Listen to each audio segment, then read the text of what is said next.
केंद्रीय औषधियों संगत पौधा संस्थान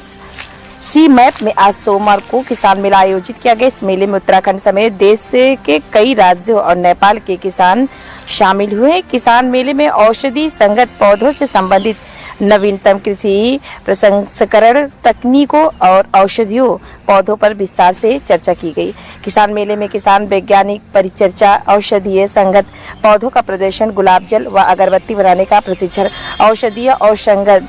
पौधों की बिक्री की गई। इसके साथ ही स्टॉल लगाकर संगत पौधों की खेती से किस प्रकार आय की जाती है, इसकी जानकारी दी गई। वही गोष्ठी के दौरान किसानों से सुझाव लेते हुए नई तकनीक से कार्य करने की विशेषताओं को बताया गया। वहीं इस कार्यक्रम में मुख्य अतिथि उत्तराखंड मुक्त विश्वविद्यालय हल्द्वानी के कुलपति डॉक्टर ओम प्रकाश नेगी ने कहा कि इस किसान मेले से किसानों के लिए बहुत ही उपयोगी और ज्ञानवर्धक जानकारी हासिल होती है। उन्होंने किसान मेले की सराहना करते हुए कहा कि ये मेला प्रदेश और देश भर के किसानों के लिए मील का पत्थर साबित होगा। चाहिए सर, आज का जो ये प्लेटफॉर्म है ये उत्तराखंड के किसानों के लिए नहीं बल्कि पूरे जनमानस के लिए बहुत इम्पोर्टेंट है, क्योंकि ये ऐसा क्षेत्र है जिसमें मेडिसिनल एरोमेटिक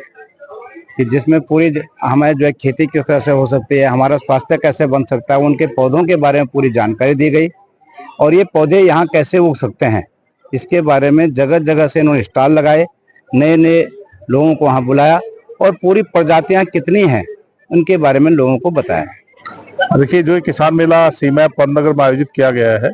इसमें उत्तराखंड के साथ साथ उत्तर प्रदेश के आसपास के क्षेत्रों के किसान यहाँ पे पधारे हैं और इस किसान मेले में मुख्य आकर्षण रहा है कि किसान खेती के साथ साथ कैसे उद्यमिता विकसित कर सकते हैं। बहुत सारे ऐसे उद्योग के प्रतिनिधि भी आए हैं या एंटरप्रेन्योर्स आए हैं जो और मेडिसिनल एरोमेटिक प्लांट्स के ऊपर एंटरप्रेन्योरिंग काम कर रहे हैं, उत्पाद बना रहे हैं, उसको बाजार में बिक्री कर रहे हैं। और उत्तराखंड के हिसाब से किसान मेला बहुत ही महत्वपूर्ण है कि उत्तराखंड की धरती पहले ही जड़ी बूटियों की धरती मानी जाती है। हर्बल स्टेट एक तरह से घोषित किया था कभी राज्य सरकार ने, तो उसमें किस प्रकार से ये औषधीय संगत पौधों की खेती आगे चल के उत्तराखंड के किसानों के लिए, जो खास करके हमारे मुख्य अतिथि जी ने आज बात की कि पलायन हो रहा है, उस पलायन को कैसे कम कर सकते हैं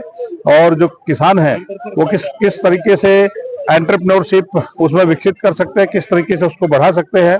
और किस तरीके से उत्तराखंड नई ऊंचाइयों को हर्बल में छू सकता है, उस सब पे यहाँ फोकस किया गया और सतत कृषि पे खासकर जोर दिया गया। सतत कृषि मतलब कि जो किसान यहाँ उत्तराखंड में खेती करें वो ज्यादा से ज्यादा जैविक खेती के तरीके को अपनाए और कम से कम ऐसे उत्पाद उसमें डाले जिससे नुकसान हो या केमिकल का कम से कम उपयोग हो और जो हम जमीन से ले रहे हैं जब उसी चीज को जमीन में वापस करें, उसका खाद बनाए, उसे मधुमक्खी पालन करें, मशरूम उत्पादन करें, तो उत्तराखंड की जलवायु इन सब कार्यों के लिए बहुत ही महत्वपूर्ण है। मैं सुधीर उपाध्याय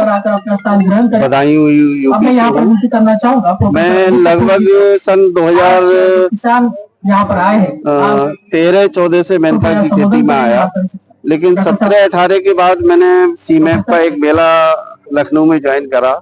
वहां से मुझे जो चीजें मिली मेंथा की खेती के लिए, सबसे पहले तो वहां मुझे एक EMT टेक्निक देखने को मिली जिसके तहत मैंने अपने प्लॉट पे आके उसके तहत करा, तो उसमें मुझे एक 10 से 15% तक उसमें यील्ड ज्यादा आई। दूसरा, मुझे उसमें खर्चे भी कम आए। दूसरा, उसके बाद उसमें नई नई जो वैरायटियां थी उन सबसे मुझे परिचय हुआ। जैसे मैं उस समय तक कोसी वैरायटी के एक बहुत बड़ा मुरीद था और उसके बाद जब मैंने वहां पे से उन्नति वैरायटी जो 2020 के आसपास आई वो लगाई, तो मुझसे कम से कम मेरी 15 से 20% उसमें उत्पादन ज्यादा आया। अब इसके अलावा बहुत सारी चीजें हैं। सीमैप ने हमेशा मुझे इतना एक किसान ना मान के एक अपना पारिवारिक सदस्य माना और जहां भी मुझे जिस तरह भी कोई परेशानी आई, चाहे वो मेरे फील्ड लेवल पे हुई, किसी बीमारी से संबंधित हुई या किसी टेक्निकल प्रॉब्लम से संबंधित हुई, सीमैप ने मेरे प्लॉट पे जाकर के वहां उस समस्या का समाधान करा। तो इसके लिए मैं सीमैप का बहुत बहुत